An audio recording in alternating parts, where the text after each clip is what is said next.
सागर जिले में चिकित्सा विज्ञान की दुनिया का दुर्लभ मामला रिपोर्ट हुआ है।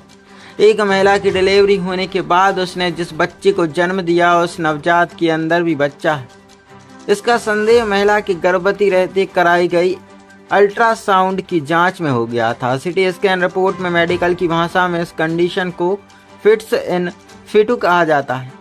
रेयर मामला होने की वजह से नवजात को जिला अस्पताल के SNCU वार्ड में भर्ती किया गया है। शिशु का जीवन बचाने का एकमात्र उपाय सर्जरी है, जिस पर चिकित्सकों में विचार विमर्श चल रहा है। डॉक्टर के अनुसार लाखों महिलाओं में से किसी एक में इस तरह का केस मिलता है। बुंदेलखंड मेडिकल कॉलेज के रेडियोलॉजी विभाग के विभाग अध्यक्ष और प्राध्यापक डॉक्टर PP सैन ने बताया कि करीब 15 दिन पहले केसली निवासी गर्भवती महिला 9वीं माह में उनकी निजी क्लिनिक पर जांच के लिए आई। जांच के दौरान महिला के गर्भ में पल रहे नवजात के अंदर भी एक बच्चे की मौजूदगी का संदेह हुआ। इस पर महिला को फॉलोअप के लिए मेडिकल कॉलेज में जांच के लिए बुलाया गया। यहाँ विशेष जांच के बाद पाया गया कि महिला के गर्भ के अंदर एक और बेबी का टेरिटोमा की मौजूदगी है।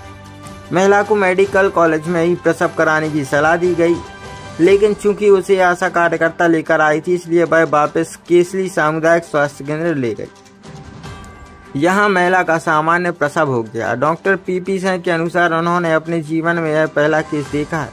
चिकित्सा इतिहास में इस तरह के केस काफी दुर्लभ है। 5 लाख मामलों में इस तरह का एक केस सामने आता है। हालांकि अब तक दुनिया में इस तरह के 200 केस ही रिपोर्ट हुए हैं। जो प्रेग्नेंट लेडी हमारे पास 8 to 9 मंथ में आई थी, तो उसके जब बेबी की अल्ट्रासाउंड की हम लोगों ने, तो उसमें पाया कि यानी सिस्टिक हम लोग की भाषा में सिस्टिक यानी पानी से भरी हुई एक गठान दिख रही थी। इसमें कि एक सॉलिड पार्ट था जिसमें कि कैल्शियम जमा हुआ लग रहा था।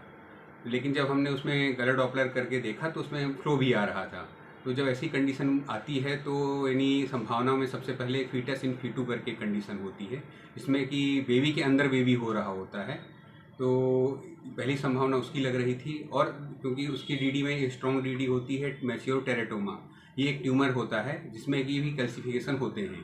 तो क्योंकि सोनोग्राफी में कैल्शियम के पीछे जो शैडो हो जाती है उसके कारण क्लियरिटी कम रहती है, तो इसलिए उस समय हमने यानी 1-2 बार और देखने की कोशिश करी कि हमको और क्लियर व्यू आए, लेकिन जितना मिला उसमें फिर हमने 2 संभावनाएं fetus in fetu and mature teratoma की DD करके दी थी।